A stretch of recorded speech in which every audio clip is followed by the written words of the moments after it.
61, il n'y avait pas de camaï. Voilà le camaï, comme je vous ai montré. Il n'y avait pas de camaï encore. Aucune chorale ne portait de camaï jusqu'au jour où le prophète Oshofar a eu une vision. L'Éternel Dieu, comme il avait permis à Moïse de voir dans le ciel ce qui se passait, l'Éternel, à travers une vision, a permis à Papa Oshofar d'avoir une vision. Les cieux étaient ouverts pour lui. On lui a dit, vois, regarde et fais.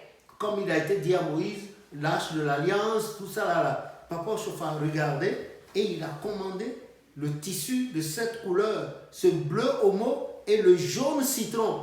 Et il a coupé de sa main, lui-même a coupé le modèle. Vous voyez, ce n'est pas le modèle, ça, ce n'est pas tout à fait ce modèle-là. Et il y a un peu d'irrégularité. Il a coupé ça, ce côté-là est un peu ovale, et derrière là, c'est la ligne droite, devant c'est la ligne droite, et les côtés là, c'est légèrement ovale. Il faut distinguer, et c'est ça. Voilà, le camaï pour la chorale. Et quand il a coupé, il a donné le modèle à un devancier que le Seigneur a rappelé maintenant. Il s'appelait Manforikan Sourou Paul, que nous avons surnommé Djanto, le Jean là, Jean. Il est en Grande-Bretagne aujourd'hui. Je crois qu'il doit être un grand chargé de paroisse aussi. C'était lui, Papa Manforikan, presque l'unique tailleur de soutane à l'époque. Quand Papa Oshofar a coupé de sa main, lui-même il a pris les ciseaux, il a coupé, il a remis la coupe à chose, il a dit couds ça comme ça, et l'autre a cousu. Voilà le camaï. Et c'est ce que tout choriste, tout élément se réclamant d'une chorale de notre église doit porter. Ce n'est pas parce qu'il est venu également à la chorale tout de suite qu'on doit lui donner le camaï. Si vous prenez le livre Histoire des chants chœurs chorales, vous allez voir les conditions pour que quelqu'un porte cette tenue. Il doit être assidu pendant minimum 6 mois, 6 à 7 mois, et on va voir son assiduité et son cahier de chant, comment il est élevé, tout ça là. Et c'est au terme de cela, on lui fait des tests. On lui donne un certain nombre de chants. Chants d'esprit, chants de rémission de péché, et il doit les chanter couramment. Et c'est à la suite de ça, on dit, il est admis à maintenant porter le camaï. Et ce n'est pas parce qu'il est admis à porter le camaï tout de suite là, que le lendemain aussitôt on lui donne le camaï. Non. Il invite ses parents. Ses habits, ils viennent avec des appareils. Et quand on a fini, on fait le culte, on fixe une date. On dit aujourd'hui, l'église veut habiller un choriste. C'est un événement dans sa vie.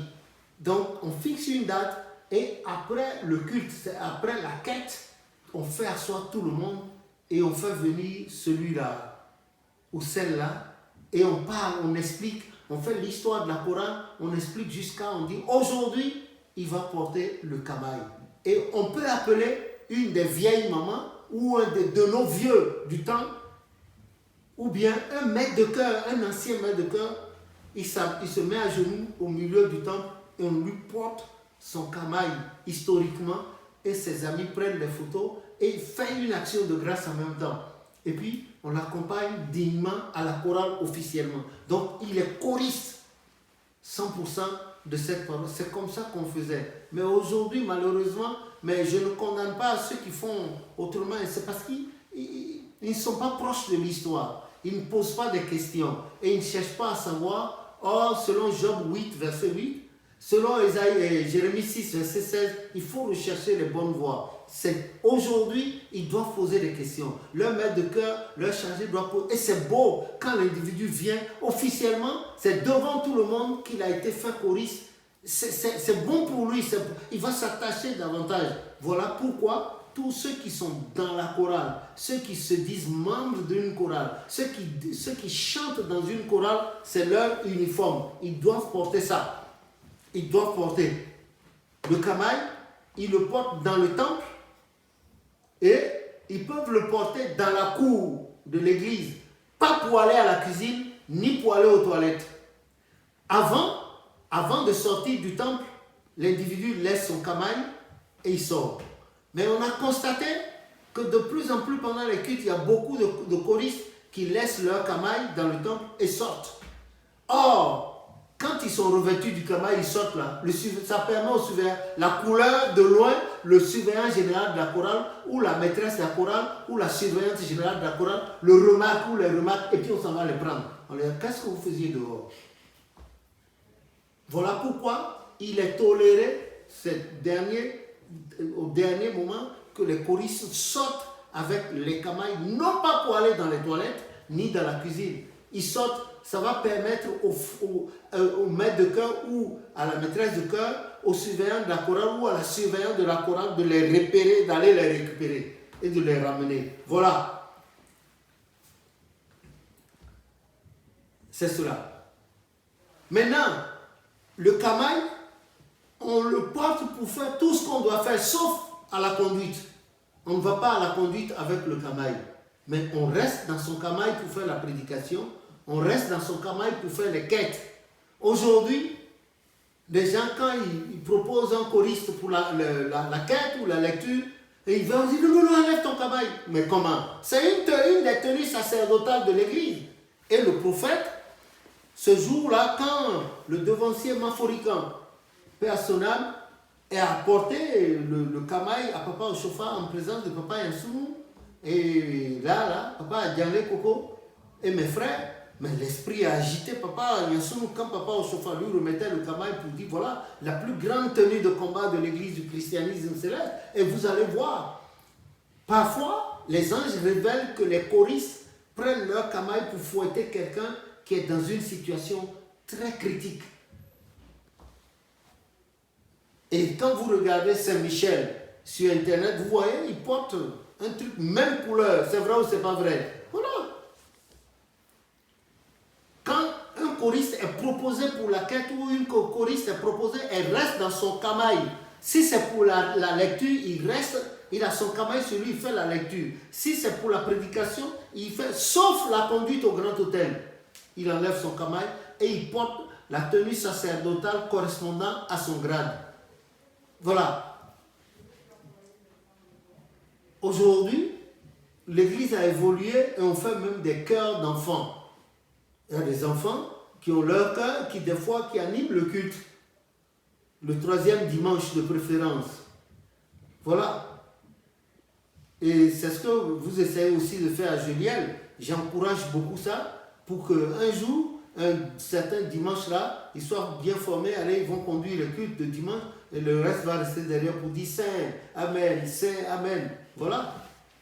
Il faut les former à cela. Que le nom de l'Éternel. Et sans vous le cacher, notre frère Emmanuel, notre chef, Emmanuel Oshofa, notre chef, c'est comme ça, hein, il s'est retrouvé un jour, nous étions en rang, en camail, tout ça là, on attendait le conducteur, et le conducteur accusait du retard.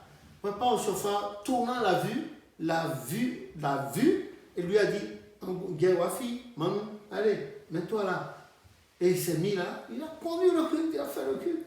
Et il a déjà fait la prière d'introductif avant que le conducteur n'arrive. Et il est allé s'habiller rapidement, il est revenu, il a cru que l'autre allait lui céder la place.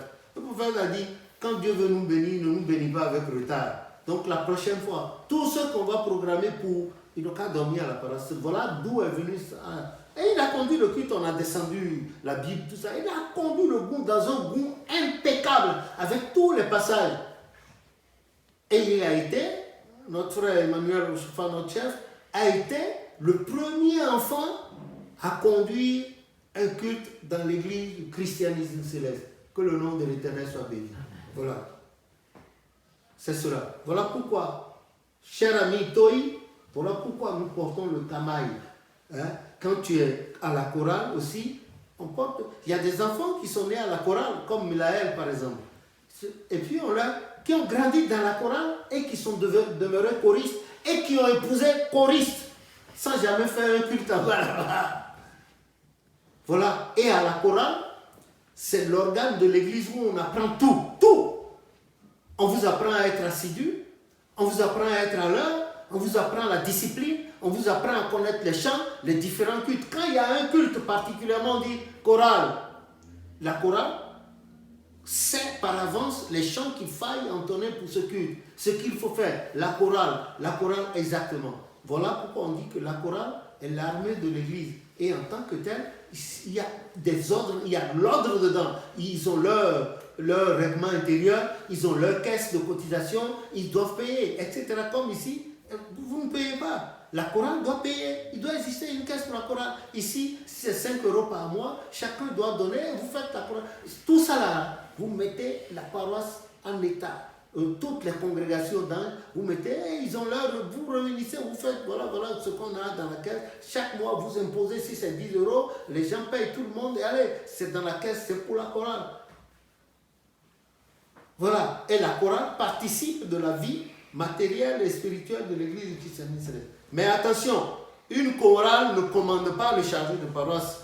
Une chorale ne commande pas le comité paroissial. Une chorale ne commande pas. La chorale est placée prioritairement sous l'autorité du chargé de paroisse, qui d'ailleurs doit être le premier choriste, le premier maître de la paroisse, le premier maître de chœur de cette chorale. Parce que selon l'enseignement que Papa Chauffard a donné, il a dit, quiconque dans l'église du christianisme céleste, homme ou femme, qui prend la première onction, doit passer par la chorale pour apprendre la discipline, pour apprendre les chants, etc. Puisque dans l'ordre de culte, on dit, à défaut de la chorale, que le conducteur entonne.